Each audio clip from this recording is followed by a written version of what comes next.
आप देख रहे हैं आमने सामने नूरुल आरफीन के साथ। अस्सलाम वालेकुम नाज़रीन, मैं हूं नूरुल आरफीन सिद्दीकी और आप देख रहे हैं प्रोग्राम आमने सामने।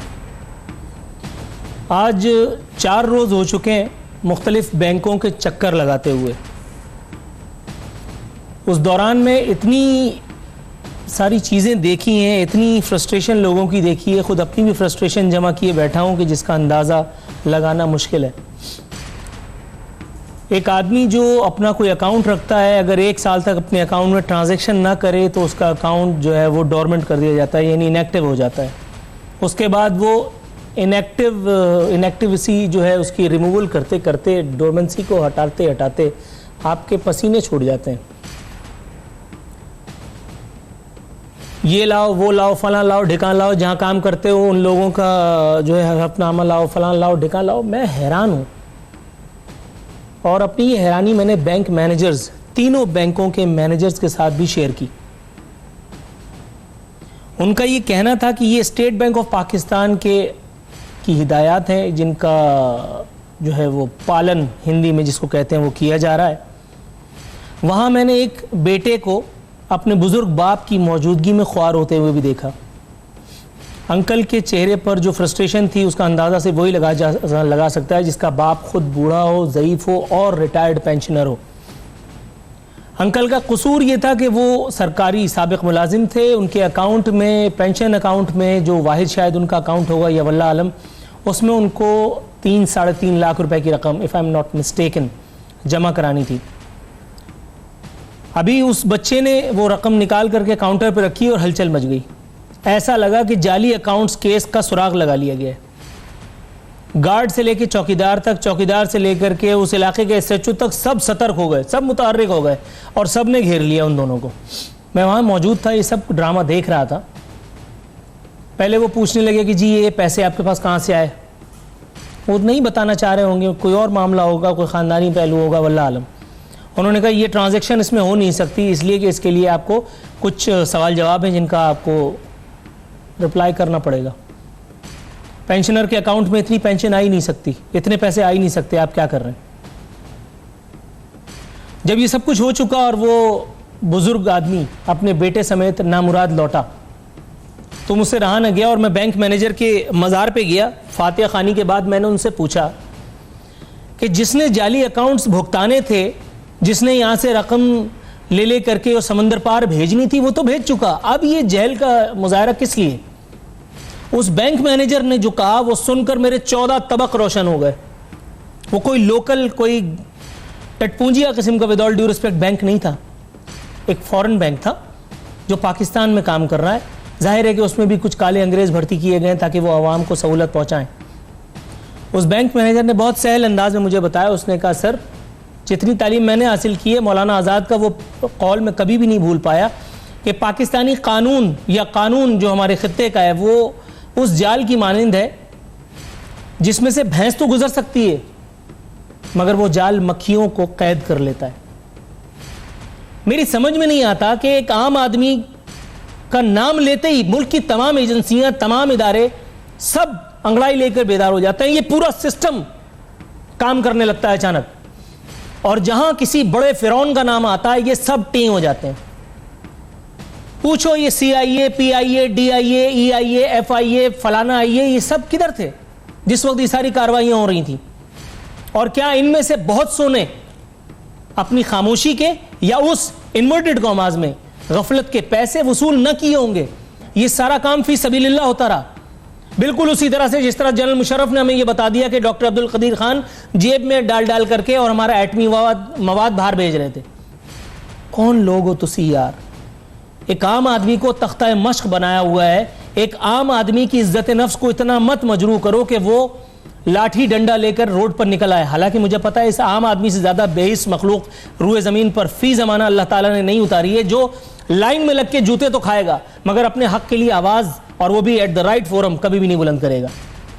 आज हमारे साथ मौजूद है साबिक वफाकी वजीर दाखिला, जिनका खुद एक प्रोफेशनल बैकग्राउंड है। FIA में एक बड़ी मुस्तनद किस्म की पोजीशन पे भी रह चुके हैं। इसी किस्म के कुछ सवालात हैं जिनका अहाता करेंगे हम इनके साथ गुफ्तगू में। बड़ी मुश्किल से हम रहमान मलिक साहब को लाइन अप कर पाए हैं अपने शो में, उनको खुशामदीद कहता हूं। रहमान मलिक साहब, सर ये मुझे बताइएगा, मैं एक आम आदमी की बात कर रहा हूं जिसका अगर 1 साल तक ट्रांजैक्शन ना करने के जुर्म में अकाउंट इनएक्टिव हो जाए तो वो डोरमेंसी रिमूवल के लिए ख्वार हो रहा होता है। अपना पेंशनर अपने अकाउंट में चंद लाख रुपए डलवाने के लिए इधर से उधर इजाजत का मुल्तजी होता है, मुख्तलिफ डॉक्यूमेंट्स के जरिए सरकार का पेट भरना पड़ता है। सर ये जाली अकाउंट्स का इतना शोर शराबा है, हजारों लाखों करोड़ों अरबों रुपए इधर से उधर हो गए, ये CIA, PIA, FIA क्या कर रहे थे उस वक्त सर? बिस्मिल्लाहिर्रहमानिर्रहीम। जैली अकाउंट अगर आप किसी डेफिनेशन देखें, सिनोनिमस अकाउंट होते हैं और किसी बेनामी अकाउंट होते हैं, तो मुख्तलिफ किस्म के अकाउंट्स चलते हैं, लेकिन अकाउंट्स जब तक रिपोर्ट नहीं होते किसी भी एजेंसी को वो एक्शन नहीं लेती। अब आगे बात के अगर अकाउंट रिपोर्ट होता है तो वो ये देखना होता है कि क्या किसी का नाम इस्तेमाल हुआ है या उस बंदे ने खुद किसी और का नाम इस्तेमाल करते हुए ये काम किया है। तो अगर अकाउंट जाली है या था, उसमें कानून हरकत में आता है और कानून के मुताबिक अगर चला जाए तो जिसने भी गलत काम किया उसको सज़ा ज़रूर मिलती है। हमें एक चीज़ को हिस्ट्रिया नहीं देनी चाहिए, यानी कि एक हिस्टोरिक सिचुएशन नहीं क्रिएट करनी चाहिए। क्राइम दुनिया में होते रहे, मैं बिल्कुल जस्टिफाई नहीं करता कि क्राइम जो है उन पर पर्दा डाला जाए या उनके खिलाफ एक्शन ना हो, लेकिन अकाउंटेबिलिटी का तरीक़ाकार होता है, कानून अपना रास्ता खुद बनाता है।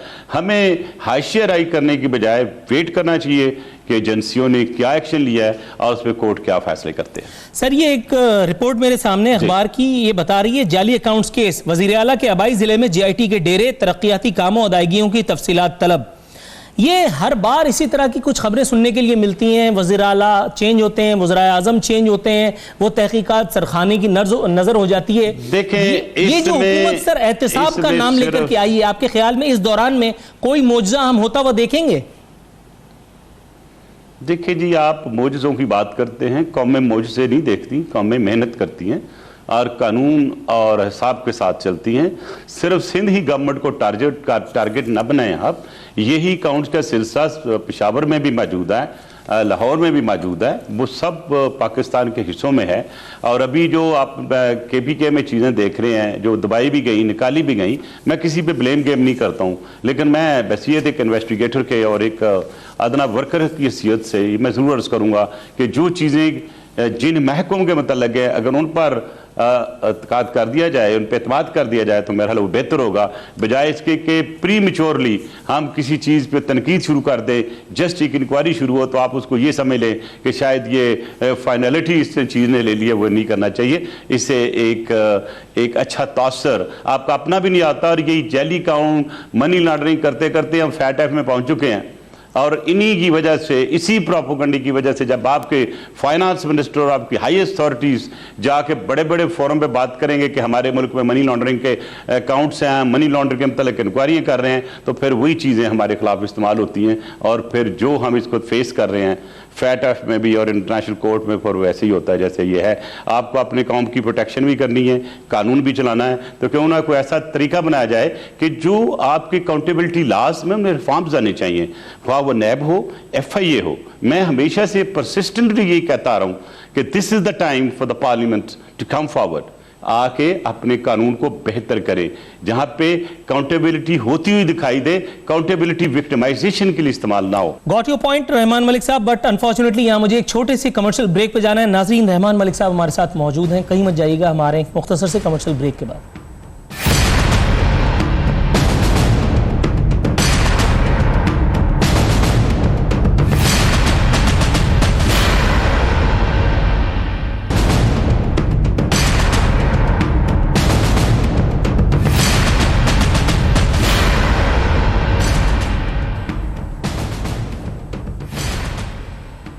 वेलकम बैक नाजरीन, बात हो रही है रहमान मलिक साहब से। रहमान मलिक साहब, सर ये मुझे बताइएगा, माजी करीब में आपसे ज्यादा फिट फॉर द जॉब और प्रोफेशनल बैकग्राउंड का हामिल वजीर दाखिला नहीं गुजरा। चौधरी निसार की वजह इंतखाब जाहिर है कि उनका अस्करी खानदानी पस मंजर था, जिसकी वजह से उन्हें बहुत ज़्यादा सहूलतें भी नसीब हुई, हाउस अरेस्ट वगैरह भी उनको रखा गया, जबकि दीगर लोग जो हैं वो जेल यात्रा करते रहे थे। लेकिन एक और चीज़ जो बड़ी हैरत का बायस बनती है बाज़ दफ़ा, अनफॉर्चुनेटली आप जैसे प्रोफेशनल आदमी के होते हुए भी अल्ताफ हुसैन जैसे आदमी का कभी कुछ नहीं बिगड़ पाया, बल्कि एक लोगों की राय यह भी है, जो में गलत भी हो सकती है, आप इस तासुर को दुरुस्त कीजिएगा, कि आपने और आपकी जमात ने दीदा और दानिस्ता अल्ताफ हुसैन और MQM को शेल्टर फराहम किया। हुजूर, इसकी वजह लोग ये बताते हैं, मैं एक ही सवाल आपसे, शायद इसका वजह मफाहमत का वो दस्तरखान था जो थोड़ा सा यहाँ रुक जाइएगा, थोड़ा सा रुक जाइएगा नूरुल आरफीन साहब। आई विश कि जब आप कभी इंटरव्यू कर रहे थे उस एरा में, तो आप ऐसा ही सवाल करते जबकि उस वक्त MQM पावर में था। मैं आपको बहादुर भी तस्लीम करता और एक अच्छा जर्नलिस्ट भी समझता। सर बहरहाल आप इस वक्त बात कर रहे हैं, छोटी सी बात सर, हुजूर छोटी सी बात, मैं बहुत आपने बात कर लिया, मेरी बारी है बात करनी, क्या मेरा सुने सर? मैं बहुत इस इंतज़ारी के साथ एक छोटी सी बात ऐड करना चाह रहा हूं, आप अपनी पूरी बात कीजिए। मैंने आपने सवाल कर लिया, मेरा जवाब लें। नहीं, आप मेरा जवाब नहीं, अगर आप जवाब लेंगे तो वेरी गुड, अदरवाइज ये एटिकेट के खिलाफ है। आपने मुझे सवाल किया, मैं आपको जवाब दे रहा हूं, ठीक है? प्लीज आप मेरा जवाब सुने, फिर जो सवाल करेंगे मैं उसका जवाब दूंगा। जहां तक तलक है MQM के खिलाफ एक्शन का, मुझे एक वाकया बता दें जिस पे हमने एक्शन लिया हो और अल्ताफ हुसैन के कहने पे या उसके किसी लीडर के कहने पे छोड़ा हो। आपको पता, बल्दिया के खिलाफ इंक्वायरी, वो जो आग लगी थी, मैंने शुरू की, मैं वहां पहुंचा, मैंने आइडेंटिफाई किया। इस तरह आपने देखा होगा, हैदराबाद से कराची जाती उनके MPA को मैंने पकड़ा उस एक रॉकेट लॉन्चर के साथ। बहुत सी चीजें हुई। अब रही बात हमारी MQM, अगर आप समझे तो हकीकत है, उस हकीकत को आप जुटला नहीं सकते। आप उर्दू स्पीकिंग जमात को ख़त्म नहीं कर सकते। उस वक़्त और इस वक्त भी अगर आप उस तरफ के राह को ले जाए तो हम पे क्रिटिसिज्म होती थी। क्या आज इमरान खान साहब की हुकूमत में MQM शामिल नहीं है? बल्कि वो तो हमसे आगे आ गए हैं कि इतने नफीस लोग तो उन्होंने देखे ही नहीं है। तो फिर देखेंगे, आप प्राइम मिनिस्टर की बात पे यकीन नहीं कर सकते, जो इस वक्त के सिटिंग प्राइम मिनिस्टर, तो मैं क्या कह सकता हूँ आपको? सर सिर्फ एक चीज बता दीजिए, मेरी पार्टी ने ड्यूटी लगाई थी कि आपने ये जो हमारी एक कोलिशन उसको लेके चलना है। मैं वो कोलिशन लेके चला। जिस दिन कोलिशन खत्म हुई उसके बाद मेरी ड्यूटी खत्म हो गई। तो मेरी वो हैसियत इंटीरियर मिनिस्टर नहीं थी, वो एक पार्टी वर्कर की हैसियत से मेरी ड्यूटी लगी, क्योंकि मैं समझ ले कि 90% कराची आए हूँ, पढ़ा भी वहाँ, मेरी सर्विस भी शुरू हुई।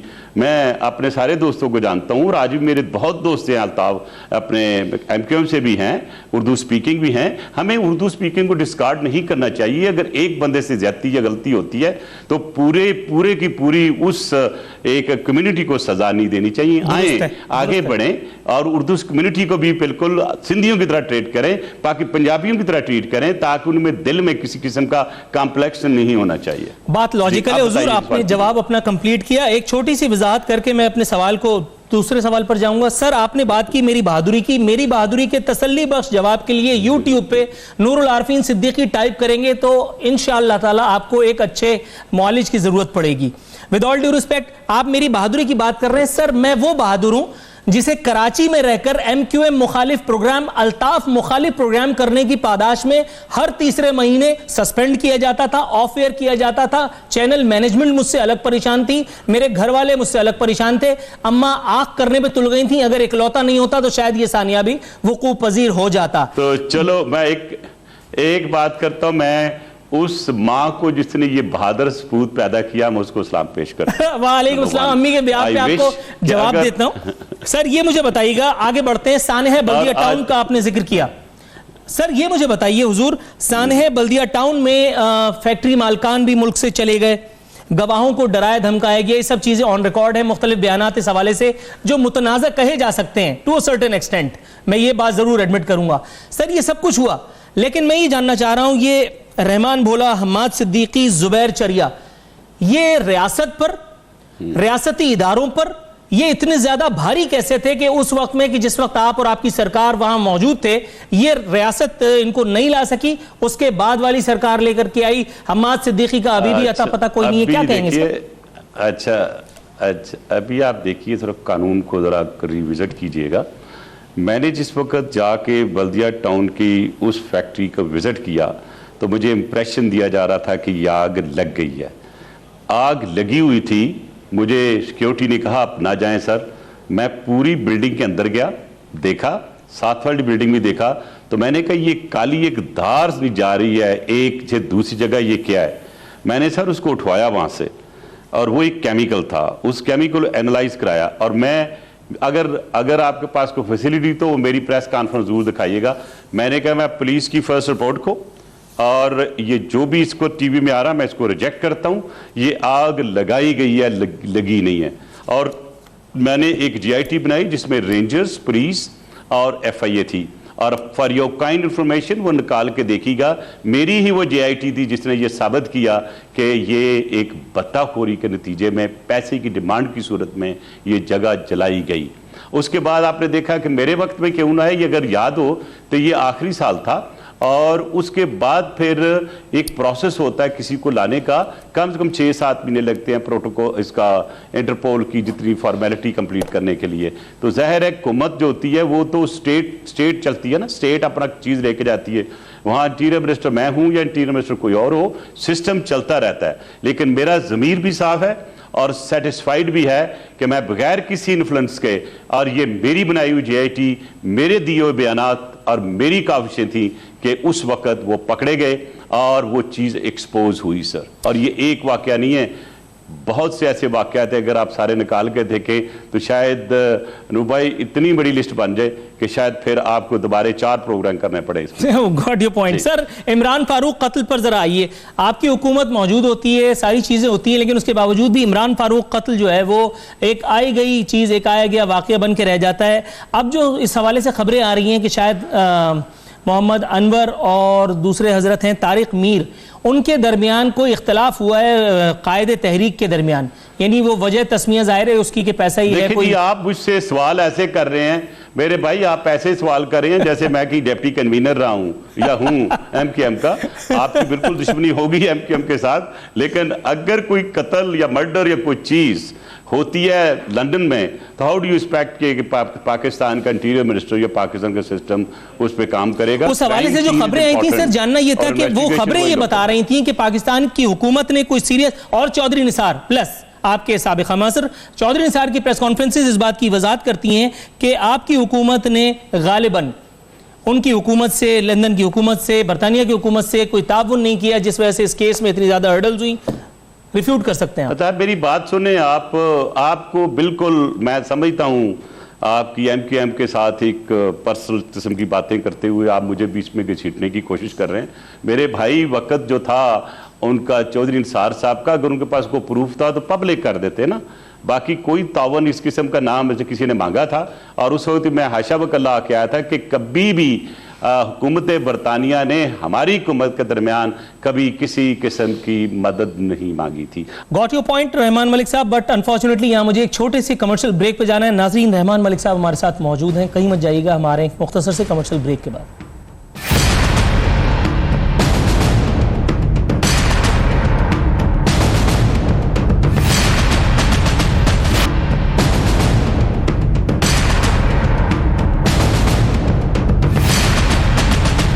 वो एक्शंस जो मैंने किए बसीयत चेयरमैन स्टैंडिंग कमेटी इंटीरियर, अगर आपने ये पढ़े होते तो शायद ये सर उस पे मैं अपने प्रोग्राम को भी अपना प्रोग्राम भी कर चुका हूं।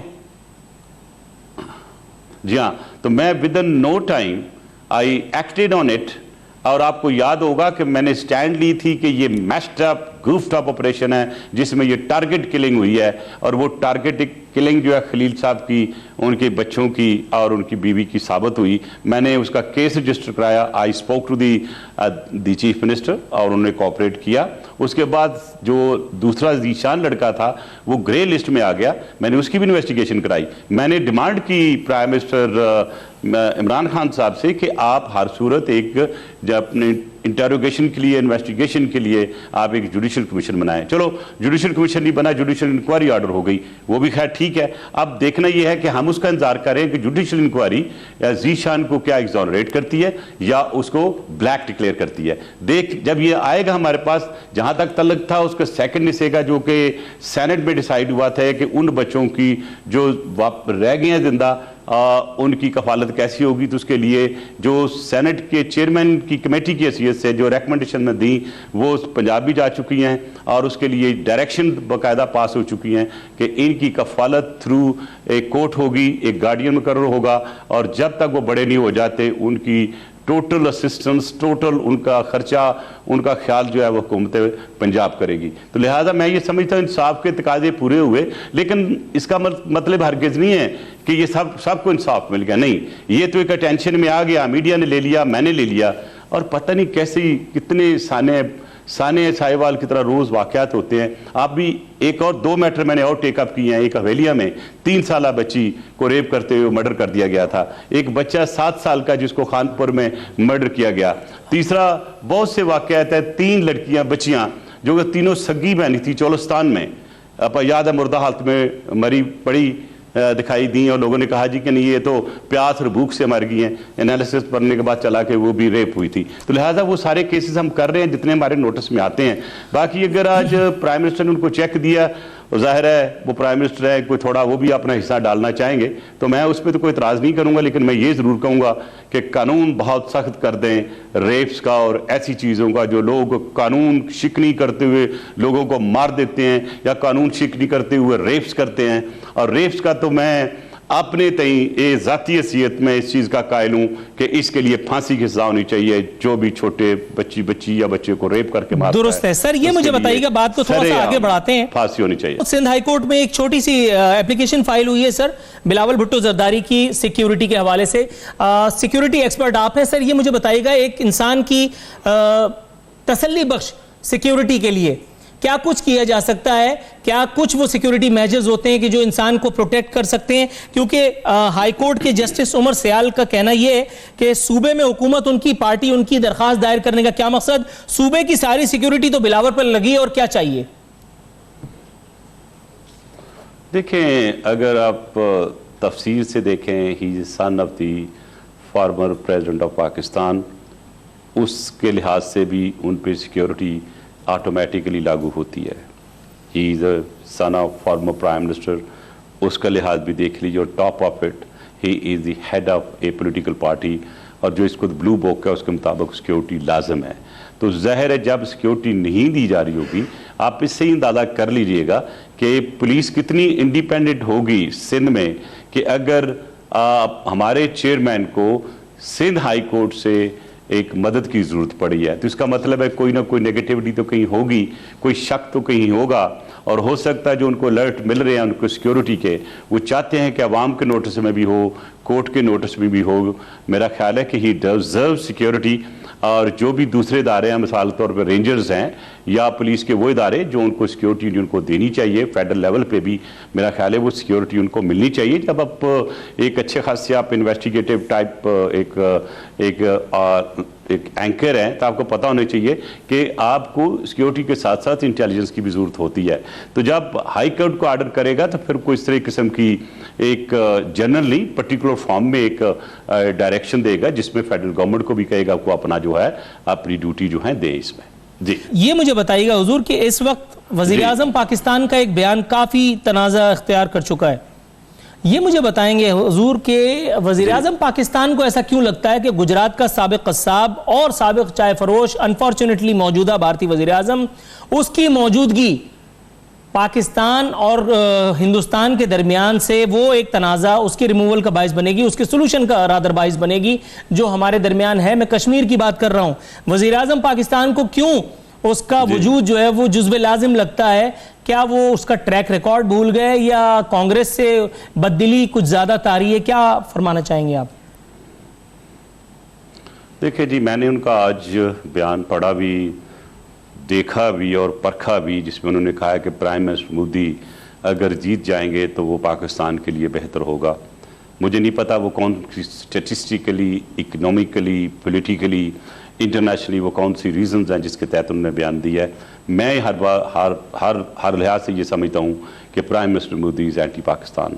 मैंने जो किताब भी लिखी है ये मैंने सोच समझ के लिखी है, और ये इसके साथ चैलेंज भी किया अगर कोई इसको चैलेंज करे।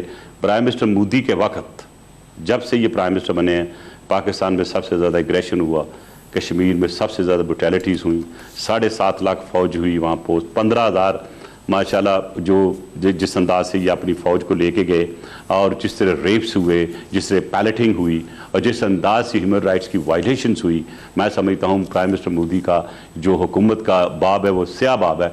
अगर वो दोबारा आता है तो मेरा ख्याल है पाकिस्तान के लिए प्रॉब्लम होंगे। मैं हर किसी ये नहीं कह रहा हूँ कि कांग्रेस आए, नो, मैं ये समझता हूँ कि ये हक है इंडियन अवाम का कि वो किसको इलेक्ट करते हैं, और मुझे उम्मीद है कि वो जब इलेक्ट कर रहे होंगे तो ये ज़रूर देखेंगे कि किसी ऐसे इंसान को वो अपना प्राइम मिनिस्टर न बनाए जो कि किसी टेररिस्ट ऑर्गेनाइजेशन का हिस्सा हो, जो किसी टेररिस्ट ऑर्गेनाइजेशन का एक बाकायदा तौर पे एक मेंबर हो। और मैं इशारा कर रहा हूँ RSS की तरफ, इस बुक में मैंने बड़ी डिटेल दी है, आप ज़रूर देखें, आपको अवेलेबल है ये बुक। और इस बुक को लिखने का मकसद सिर्फ मेरा ये था कि मैं वो सारी जितनी भी ज़्यादतियाँ प्राइम मिनिस्टर मोदी के वक्त पाकिस्तान के खिलाफ हुई और जो ज़्यादतियाँ कश्मीरी बहन भाइयों पर हुई, जो इनोसेंट लोग किस तरह शहीद किए गए, और फैटएफ से लेकर पाकिस्तान में टेररिस्ट फाइनेंसिंग जो प्राइम मिनिस्टर मोदी ने की, वो सारी डिटेल इसके पास मौजूद है। मैं भेजूंगा किताब, ये इमरान खान साहब को भी पढ़ लें, पढ़ने के बाद शायद वो अपना ये स्टेटमेंट पे को आपको रिविजिट कर सकें। राइट सर, ये मुझे बताइएगा, बस आखिरी कुछ लम्हात हैं हमारे प्रोग्राम के। हुजूर ये मुझे बताइएगा, पाकिस्तान में ये जो तब्दीली दर आई है, रहमान मलिक साहब बहैसियत एक पॉलिटिकल वर्कर और उससे भी बढ़कर सबसे पहले बहैसियत एक नाजिर, एक सामे, क्या देखते हैं पाकिस्तानी कौम का मुस्तकबिल, हुकूमत पाकिस्तान का मुस्तकबिल, इमरान खान का मुस्तकबिल? आपने सवाल तो नहीं किया लगता नूर भाई, आपने तो मुझे एक थीसिस डाल दी अभी। बहरहाल मैं ये अर्ज़ करूँगा कि मेरी दुआ है कि मेरा पाकिस्तान इसी तरह रहती दुनिया तक सलामत रहे। दूसरी मेरी दुआ है कि अल्लाह मियाँ इस हुकूमत को अच्छे कोई सिक्योरिटी एक्सपर्ट्स के अलावा इकोनॉमिक एक्सपर्ट भी दे दे। जो मैं हालात व वाक़यात इसको देख रहा हूँ, और मेरा एक आर्टिकल भी कल छपा था जिस पे बड़ा मैंने तफसील से बताया कि इन्फ्लेशन कैसे बढ़ी है। और याद है आपको, जब डॉलर अभी 112 पे तो मैंने कहा था 130-135 से भी ऊपर जाएगा, और मैंने एक हफ्ता पहले इंटरव्यू देते हुए कहा था कि ये क्रॉस करेगा 140। तो अब मैं ये आपके वसात से कह रहा हूँ कि जो हालात व वाक़यात मुझे नज़र आ रहे हैं, शायद ये 150 से भी ऊपर जाए। वो इसलिए कि देखें जिस तरह अब गरीब पिस रहा है, एक आम आदमी पिस रहा है, आप ज़रा उसको गौर से देखें तो मेरा ख्याल है कि 15,000 में किसी का गुजारा नहीं होता। अगर ये इमरान खान साहब करना चाहते हैं, देखना चाहते हैं, तो आपने जो सारे बेस्ट मिनिस्टर हैं, जो समितियाँ हैं, 10 मिनिस्टर्स को किसी सर्वेंट क्वार्टर में दे के 10,000 रुपया दे दें, बच्चों के साथ बैठा दे, कहना गुजारा करके बता दें, नहीं कर सकेंगे। मेरी इसमें तजवीज़ ये है मुल्क की बेहतरी के लिए कि गरीबों के लिए इकॉनमी का स्लैब बिल्कुल सेपरेट रखें, और वो चीज़ें जो कि रोज़मर्रा की ज़िंदगी है, जो इस्तेमाल होती हैं आम आदमी के लिए, उसके लिए महंगाई को ख़त्म करने के लिए कुछ करें। अब जिसका बिल जो आता था ऐसे 3,000 का, वो 30,000 का कहाँ से देगा? जो अपने बच्चे की दवाई 150 की लेता था, वो 500 की कहाँ से लेके देगा? मुझे बताएं, कोई चीज़ बता दें जो महंगी ना हुई हो। तो फिर तब्दीली ये आई कि जो चीज़ें सस्ती थी महंगी हो गई। तो अगर आप इसको तब्दीली कहते हैं तो मैं आपको एक बहुत बड़ा सलूट मारता हूँ। Very good, well done. इसी तरह रखें। गरीबों को गुर्बत खत्म नहीं होगी, गरीब बहुत जल्द खत्म हो जाएंगे। मुझे वो वाक़या याद आ रहा है जेहलम में, जिसमें एक बाप ने 4 बच्चों को कुल्हाड़े से मार दिया, ये कहकर पुलिस में आ गया कि मेरे पास इसको खाने के लिए पैसे नहीं थे। तो ये एक दिल को दुख देने वाली चीज़ है। आई होप कि गवर्नमेंट इसको सीरियसली लेगी और जो इकोनॉमिक पॉलिसीज़ हैं उनकी तरफ तवज्जो ज़्यादा दें। पॉलिटिकल पोलराइजेशन ऑलरेडी बहुत हो चुकी है, और जो अकाउंटेबिलिटी के तरीका है और जिस तरह कार्रवाइयाँ हो रही हैं, मैं समझता हूँ कि पोलराइजेशन और बढ़ेगी। मैं ये भी समझता हूँ कि इकॉनमी का और अकाउंटेबिलिटी लॉस को इस वक्त पार्लियामेंट लेके इसको बेहतर करे, इसको रिफॉर्म करे। और आज है असेंबली, आपकी पार्लियामेंट है, कहीं नूर भाई ये ना हो जाए कि फिर कोई ऐसी चीज़ आ जाए और फिर ये ना कर सकें, तो फिर आप भी कहेंगे, मैं भी कहूँगा, और शायद पूरी कौम कहेगी, और ख़ास तौर पे हमारे पार्लियामेंटेरियन ज़रूर कहेंगी, बहुत देर कर दी मेहरबान आते आते। अल्लाह रहम करे। रहमान मलिक साहब, सर आपके वक्त का बहुत बहुत शुक्रिया। हमारे नाजरीन ने आपकी तसल्ली बख्श गुफ्तगू मुलाहिज़ा फरमाई। नाजरीन, ये थे रहमान मलिक साहब, साबिक़ वफाकी वज़ीर दाखिला, एक अहम पॉलिटिकल फिगर। पाकिस्तानी सियासत पर उनकी जो नज़र है वो सब आपने महसूस किया होगा। इस प्रोग्राम में कुछ और हासिल हुआ हो या ना हुआ हो, लेकिन बहरहाल अपने सीने पर बड़े फ़ख्र और इंबिसात के साथ बहादुरी का तमगा लेकर मैं आपसे अलविदा चाहता हूँ। कल इंशाअल्लाह ताला बशर्ते ज़िंदगी एक बार फिर मुलाकात होगी। नूरुल आरफीन सिद्दीकी और आमने सामने की टीम को इजाज़त दीजिए। फ़ी अमान अल्लाह।